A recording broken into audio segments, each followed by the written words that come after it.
Hey, everybody. This is John Dye with the Faith and Media Initiative, specifically on the emerging leaders emphasis side of things, where we take mentors like Mike Orren, who we have today, and I'll introduce here shortly, and he shares some of his thoughts and his career trajectory and advice with young, faith filled leaders who want to go into media. Specifically, we'll be talking about journalism today. Mike, welcome. Glad to be here. Thanks for having me, John. Good to have you. Well, I'll just do a short introduction so people know who you are, what you've done, and then we'll jump right into some questions. How does that sound? Sounds great. All right. So, Mike is the CEO and publisher of LNP. That's only been a month or so, and we'll talk more about that since he joined LNP, which is Lancaster, Pennsylvania's 232-year-old local news operation. So, talk about Yep. legacy. There's a legacy for you. He has spent his entire career working to bring local news into the digital age. He has built and sold multiple companies and served in leadership roles at Dallas News and TD Jake's Enterprises. So we'll get into that here shortly. Mike, good to have you Yeah. on. Great. Thrilled to be here. We're on my favorite topic, so it's always a joy. Interesting. Well, before we begin, give us some idea. You just recently joined LNP. Give us a little bit of a history. I've done just enough research to be dangerous, but tell us more about LNP. This is a legacy news organization, and what an honor it is to be with them, I'm sure. Absolutely, it is, and especially at this time, which is I think so pivotal, both just nationally for local newspapers and news orgs, but particularly here locally as well. There was a situation here where the same family had owned the newspaper for more than 100 years, and about 3 years ago, they had given the paper as a gift to public media, so like NPR, PBS affiliate in nearby Harrisburg. And there was a lot at the time of optimism and hope about that marriage. And it, for many reasons that we don't need to get into here, it didn't go well. And they were under some serious financial strain. And so uh, at the beginning of this year, the newspaper was given to a new nonprofit called Always Lancaster. And that group is who hired me as CEO to come in.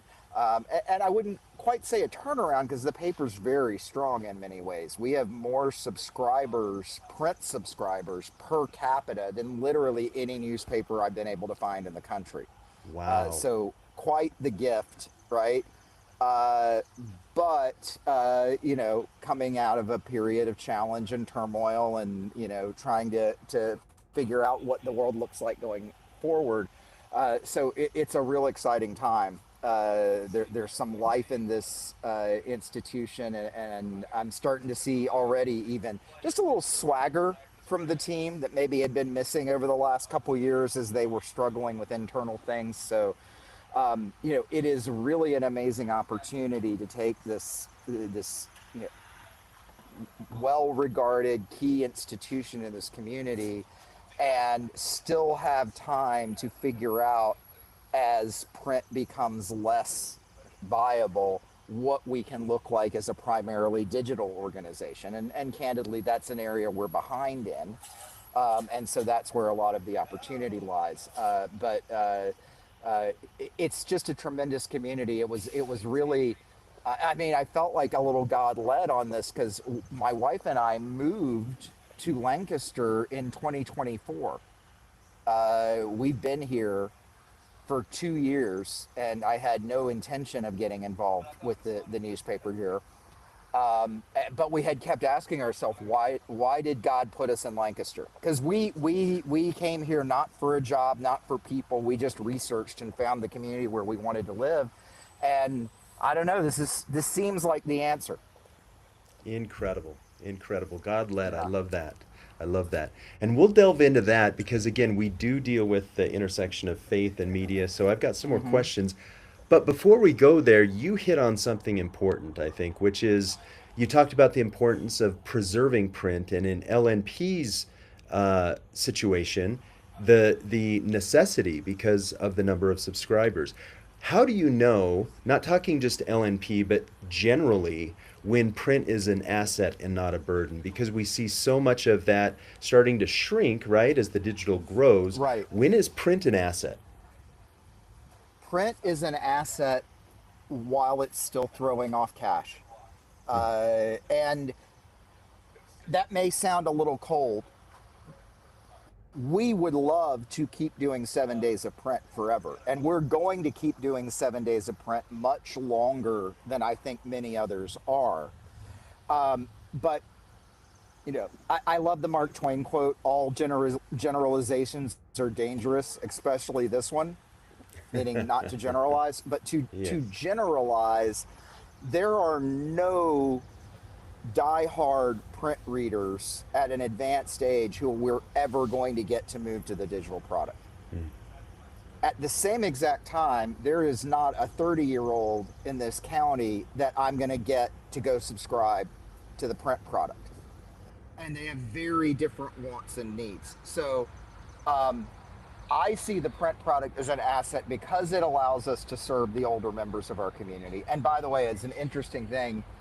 We're at the heart of Amish country here. About 10% of our subscribers are either Amish or Old School Mennonite, so the Wow. plain folk. Yes. And we would be the English. And so, there's that audience to serve. But ultimately, we know the bulk is going to go online. And so what we have to do is leverage what we're gaining from the print to fund us becoming a more online institution. And it's a delicate tightrope walk because we want to give the print people a great product. But like they want different things. So for instance, in our print, national and international news has still got a pretty solid chunk of space. Less so for digital because that's not what people are coming to us for on digital. But the print reader still wants more of that full package. And so that's something that's very important. So yeah, I think it is, it's a matter of continuing to honor these longtime customers and serve them for as long as we possibly can. But there will be a day, fortunately, I don't think it's soon, where print starts becoming a drain and we have to look at how we reconstitute that. Yeah, yeah, very smart. Yeah. So you're kind of shifting between two worlds, right? You still have a population that does print, younger population that does digital, so you service both of those in the native way that they want to consume their news, and you're smart to do that. Well, Um, we have work to do there though, because I would yeah. say, look, I said we had the highest per capita print subscription I've been able to find, but we're one of the lower ones on the digital side. So Yes. we've Yes. got some catch up work to do Play there. some catch up. Yes. Yes. Yes. Well, let's talk about this because LNP is just the latest in the things that you've done in your career. Your path is including founding new products, Pegasus, right? Which I believe you Yeah. sold to Dallas. Yeah, you Well, also I sold led. to somebody who sold it to Dallas. I see. Got it. Okay, there was an intermediary Yeah. there. Yeah, but you've also advised mission-driven organizations, other types of things. What do you enjoy most about moving between being an operator and a strategist? And maybe in multiple roles, you had to serve as both, obviously.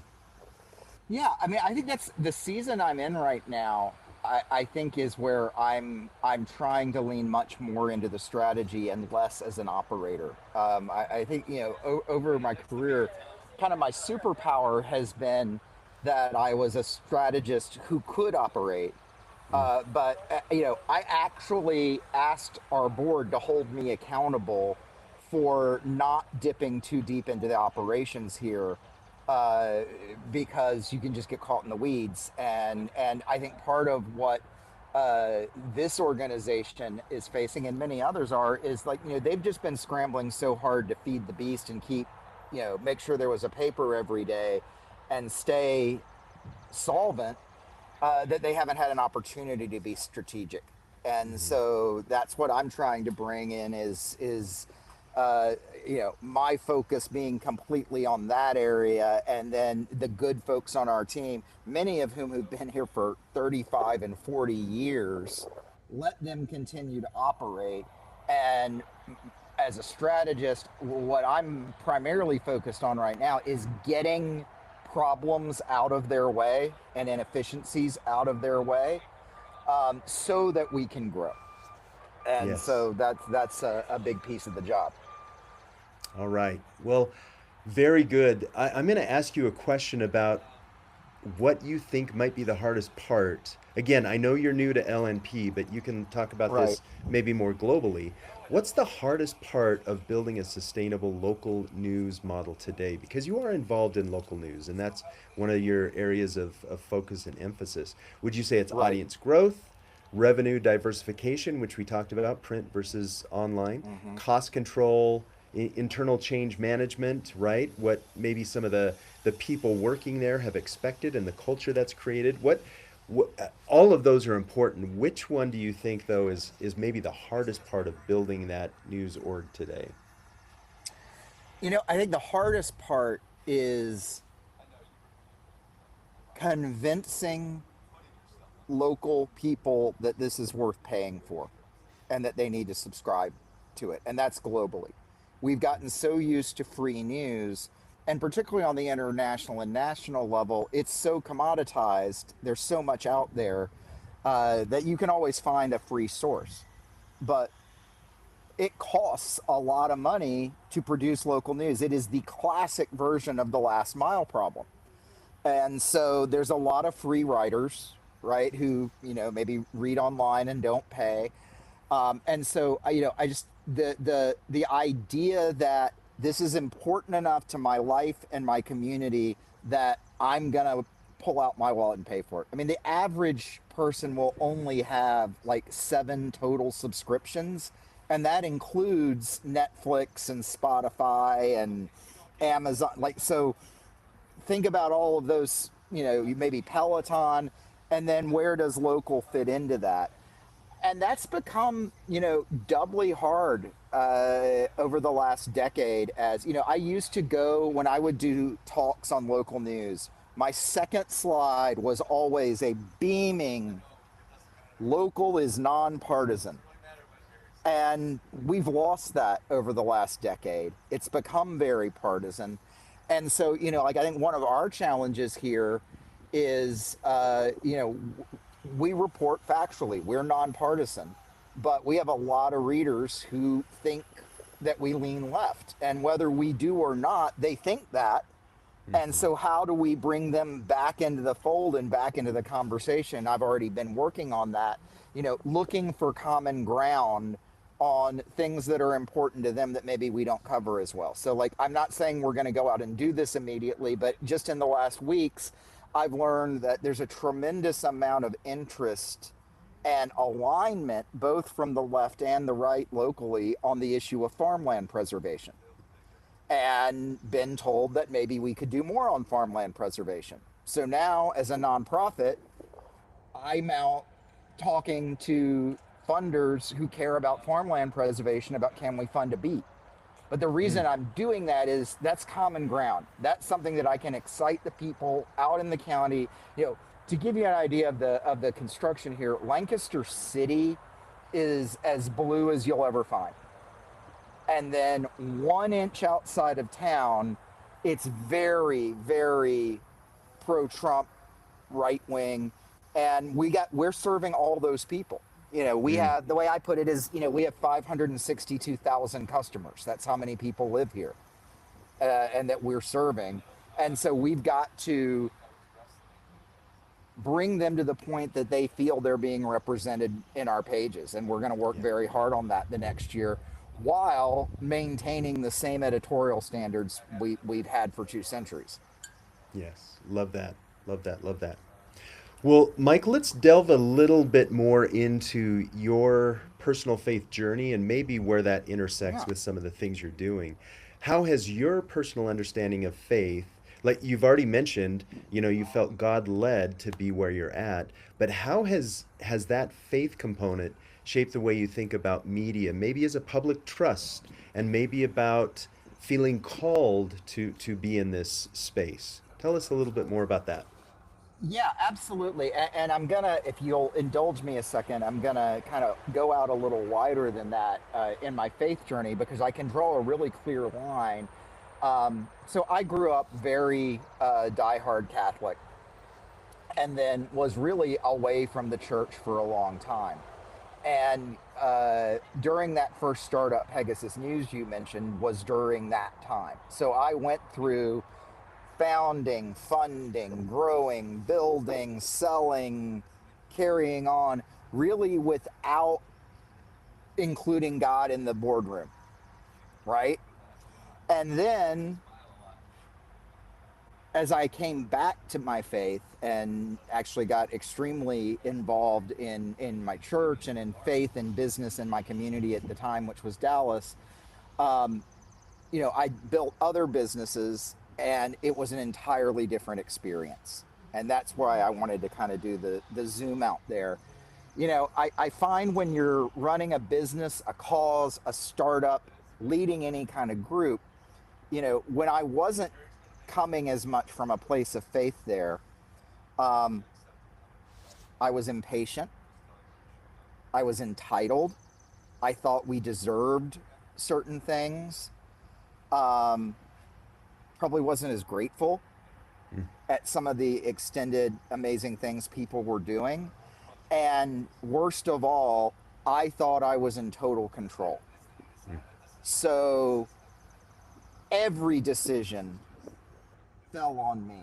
Everything, and it was almost like a hubris of like, I can build this, I'm gonna do this. And you know when that changed, as I went on to my next enterprise, which was a ad agency that I built and ran with the Dallas Morning News, um, I found myself coming more from a place of, hey God, what are the possibilities in front of us here?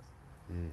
um, Definitely not like an operation where we talked about faith every day, but I found employees coming to me asking me, hey, I see a difference in you. What's going on? Right. And so it's that kind of witness that, like, you can't plan. Mm. I mean, other than just being intentional every day. And I was just much more, frankly, mentally healthy around Mm. it because I can't control everything. John, you Yes. can't control everything. And just that acknowledgement that he's in control, I'm not, changes the whole perspective of how you run the business. And Absolutely. so I found myself more successful, better relationships with employees, better long term friendships, um, and places where occasionally faith would pop in without it happening. We had a terrible situation at our ad agency where one of our employees was assaulted in her home. And I come into the office and I find everybody standing in a circle praying. Like, I didn't ask them to do that. Some of Yes. those folks in that circle I know weren't Christians or believers at that point, but that was their natural response, right? It Mm. wasn't a, hey, everybody, we got to do this now. So just Right. seeing that brings you a whole different vibe. And look, I really believe, and with LNP now being a nonprofit and being in more of a service position to our community, look, we're not going to be measured by how many papers we sell or how many digital licenses we sell. We're going to be measured by delivering lower crime and better schools and better government and better opportunity for people who maybe don't have as many economic opportunities. Like, our work is to help co-create, right, and make this a better community. Yes. And we can't do that ourselves. I mean, that's absurd. 100 people, we're going to go turn around a 500,000. But that's really what our job is. And whether people are of faith or not, we can all agree that we want more businesses to succeed, more people to find churches, more people to find community. I mean, we're in Mm. such a time that community is missing in people's lives. So, as I lay out our what we've got to do for people digitally, I talk about, hey, we're doing news really well. We're not going to journalism our way out of this problem, but we can do a lot more utility in how we help people lead their daily lives and live better, see, and that's really ultimately what we want to do, um, in a way, community. Yeah, beautiful, beautiful. Good thoughts, good thoughts. I'm going to follow up and double click on one thing that you said. This might be a little bit ancillary to that, but it's very relatable and very related. Where do you see, Mike, opportunities for faith communities to strengthen civic life? As you look at LNP and other places, how can they strengthen that, but without turning journalism maybe into advocacy? Or how can they strengthen Right. that in a very prolific manner, right? Something maybe that only they can do in certain ways. Yeah, I mean, I think one thing is becoming a distribution channel for information, maybe to people who aren't getting it from Mm. us, right? I mean, and we've seen that where churches have gotten involved in getting information out on public health issues or public safety issues in their community. I see us as a secular organization partnering very deeply with the faith community. I mean, as we're building in utility, and helping people find where to go to a concert or whatnot, why are we not also helping them find the nearest church service of the denomination they're interested in and information about that church? One of the things we're thinking about doing is there are, I mean, pretty much every church now podcasts the weekly sermon. Yeah. So, we're thinking about doing a channel that aggregates the weekly sermon from our weekly sermons from our local churches, and maybe pulls out some themes that people who are interested can reflect on. I think there are important issues that our pastors can speak on in our editorial pages. And sometimes they just don't think of that, like, oh, they're not going to want to hear from me. Yeah, we want to hear from faith leaders, and we want more of that in our opinion pages. So I think, participating with us, and then I think maybe the spicier, harder take too is also being partners in not distributing disinformation. And I'm not saying that that's something that is broadly happening in churches, but I look at, like, every town in our community, there's a Facebook group, and some of them have journalistic thought behind what they're doing, and others just want to spread stories. Well, I mean, Jesus doesn't want us gossiping and telling false things to each other. And I think it is part of the role of the faith community, when there's an important issue that impacts the community, to say, like, hey, I know we're all being told this from the sides. This isn't vetted information. Maybe go to maybe go to the paper, or if you don't Yeah. believe that we're doing it right, go to somebody else. But I do see them as a big partner in this work. Yeah. I Yeah. mean, you think Very about good. it, if you're in a local community, big, small, rural, urban, there's a church near you where you can meet. And there's a lot of that around here. I mean, I went to a listening session for, uh, our readers that we hosted at a parochial school. Mm. So, they're part of the community. I think we have to, and I'm saying that as the industry, need to make some strides to include them in that. Um, and I hope they'll come alongside. Yeah. Yeah. That's great. Great thoughts. Great thoughts.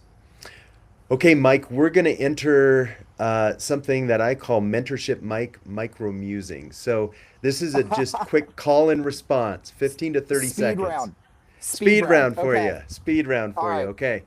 Founder mode or turnaround mode? Turnaround mode. Okay. Okay. Big strategy meeting or small problem solving session? Small problem solving session.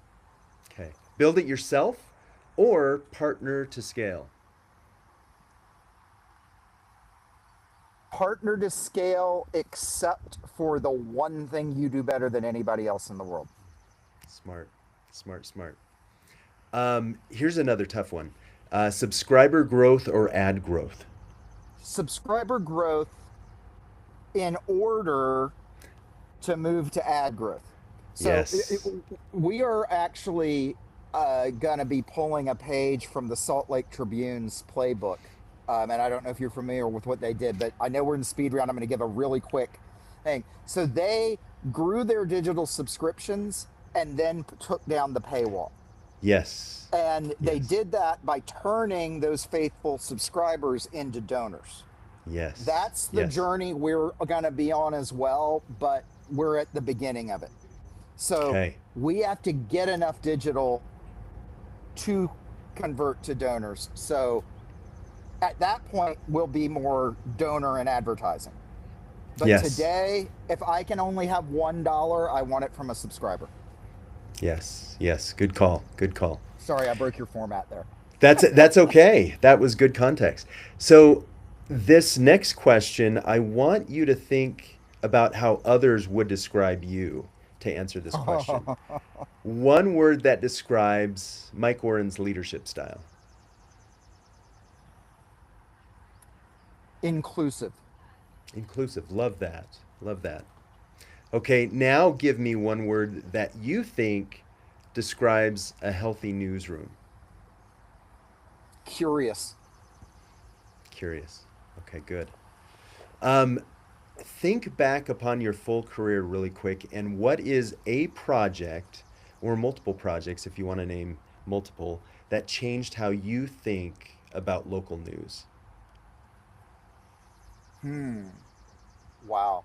I'm going to have to go there with my Pegasus News startup in the 2000s. We were breaking a lot of conventional wisdom at the time.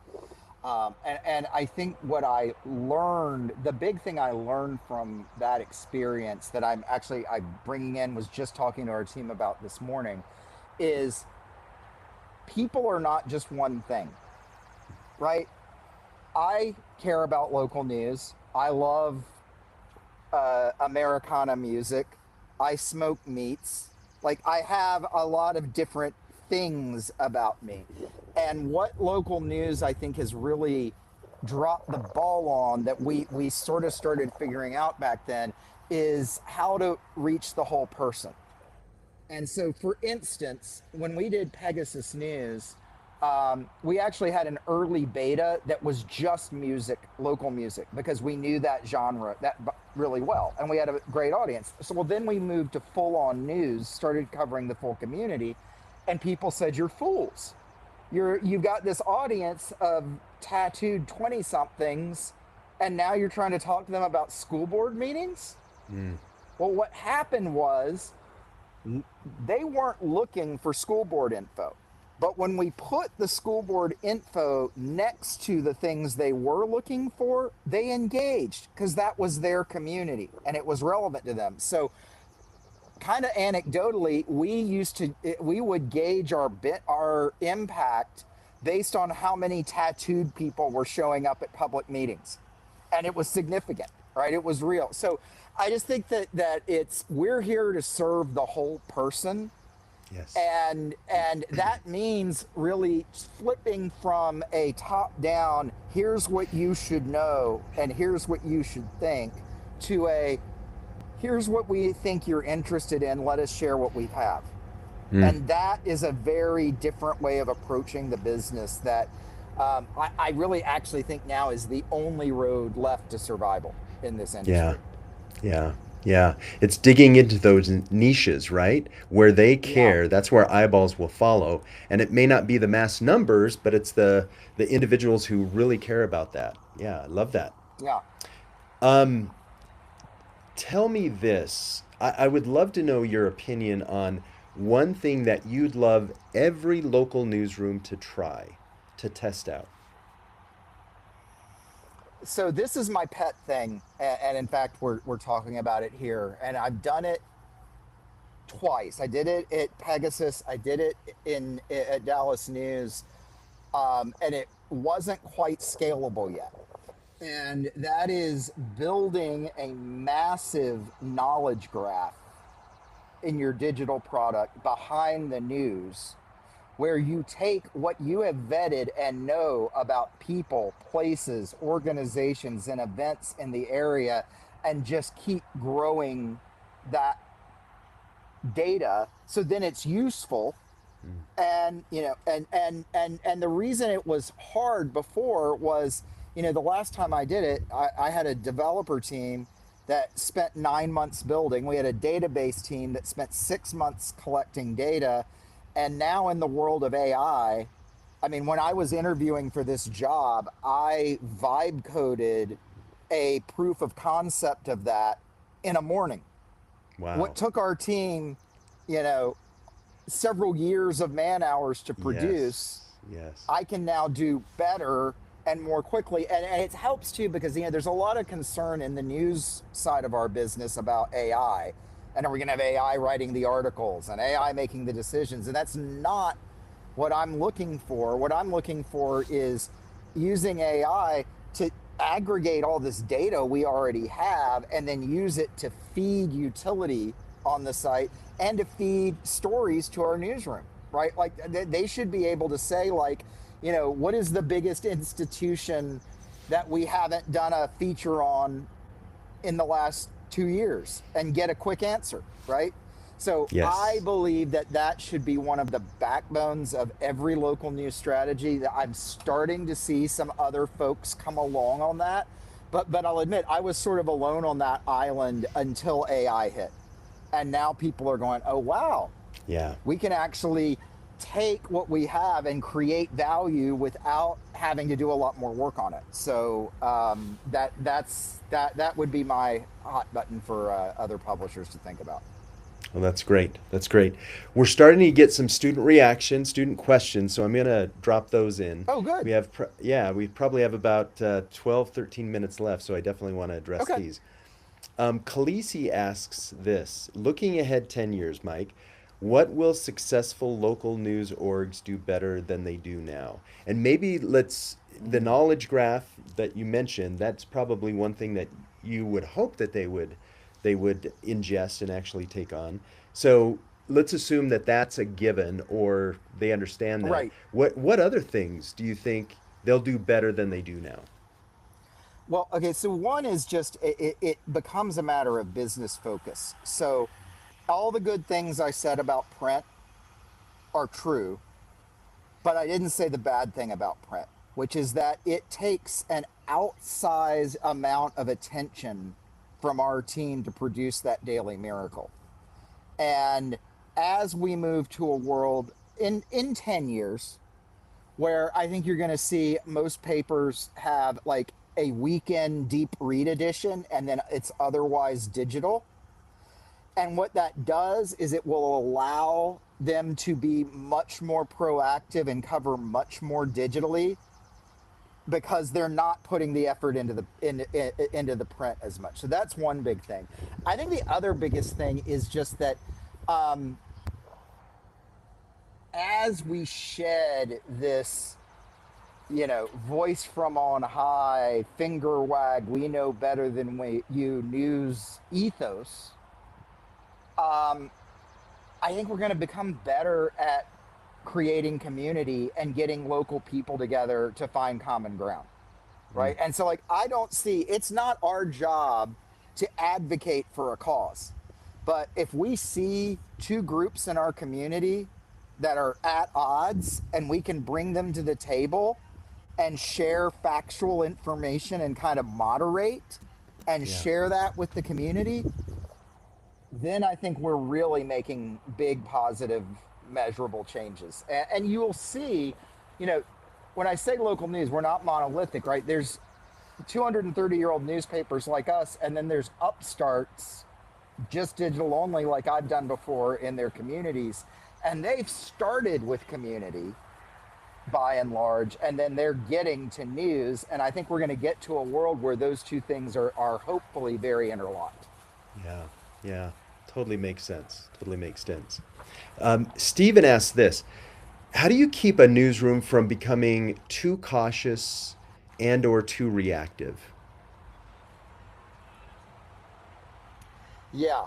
Um, I first off never found a newsroom that erred to being too cautious. I mean, they all grew up, you know, wanting to get the big scoop. Now maybe there's some caution in formats, Mm. but I also, uh, what was the other thing besides cautious? Too reactive is what he wrote.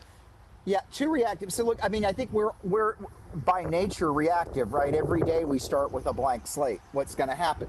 But we also do our best work when we plan and think ahead and can bring context, right? And so yeah, I've seen newsrooms. And it's I'll be honest, it's something we struggle with now. Is in reacting to today's news, are we able to get ahead of tomorrow's? And Yes. that's a journey, I think. It's something we're going to have to always be mindful about. I think a big part of it is measuring what we do and seeing, like, what percentage did we do that was reactive versus proactive, and how do we grow that? Um, yeah, it's a good question. Yeah, yeah, good. Okay, Sydney asked a question, and I think I understand where she's going with this. How do you know whether a newsroom is underinvesting in innovation, or, and I'm going to change this slightly, or simply trying too many things at once? How do you focus? I think on, yeah, Right. where do you try to do multiple things to see where you catch fire and drop the things that don't, or is innovation kind of an undercurrent, a theme that if it's underinvested in might impact the whole puzzle? Well, no one has ever accused the local news industry of overinvesting in innovation. Hmm. I don't think that that's been a place where, but it's something to be mindful of. And I've seen it in startups. It's something I'm mindful of as we're figuring out what to do next at LNP. And I would say, know what your long-term goal is, know what your annual goal is, and then if that innovation doesn't support one of those goals, then maybe focus on one that does, right? So, for instance, I'm looking at a lot of innovation in technology now because I found that we have kind of some technological debt from the last few years. Um, well, if one of my major goals is to get every reporter producing one additional story a day, the best way I can get to that is to make their tools better and make it work and make it so, like, their computer doesn't crash while they're filing a story. Um, so, it's really about knowing a very limited number of things you can achieve in a time period and making sure that every innovation attempt is at least an attempt to serve one of those. And then I would say is, the art of knowing when to kill that innovation if it's not working without doing it too quickly. Right? You got to give it a chance to work, but you also, hey, just because we sunk the cost doesn't mean that it's not working. We keep going. Yeah, yeah. Don't throw good money after bad, right? Yeah. Or good time after bad. Yeah. So good, good, good. And Mike, I think I'm going to end on one of my questions because you've hit all around this and you may have actually hit on this, but I'd love to hear what you have to say about it. Then I want to give you 4, 5, 6 minutes or however much time you need to directly address our audience, which are young, 20 Right. somethings that are moving into journalism, and maybe address what you think they need to know about the industry as you see it today 2026 at the time we're recording this. What do they need to know? Their eyes need to be wide open about what journalism looks like. What should they be excited about? What should they be cautious about? And most of these individuals listening will be from a faith tradition. So if there's anything you would recommend, how do you stay strong in your faith tradition while pursuing a course in journalism? We'd love to hear that. So that's a lot to Yeah, remember. I can ask that again, but I've got one more question that I want to yeah, ask before we get to that. Um, okay, a newsroom's mission, critical, right? Especially with a nonprofit like LNP that you're at now. How do you protect that mission while also making the operational changes that you need to survive, right? You need to get this in the black or somewhere viable. Um, mission on one hand, actually making the changes on the other hand, whether it be to culture, whether it be to manpower and woman power, all of those considerations. Talk a little bit about that. yeah. One of my old bosses used to always say, uh, "Profit without purpose is meaningless, but without profit, there is no opportunity for purpose." Right. So that's isn't that and I'll also say, yeah, yeah, we're a nonprofit now, but nonprofit is a tax status.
Mike, you're back.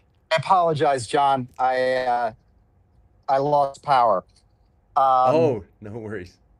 No worries. so Where we left off was yeah, the profit and purpose without yeah, profit there's no chance to pursue the purpose. And you said after all nonprofit is a tax status.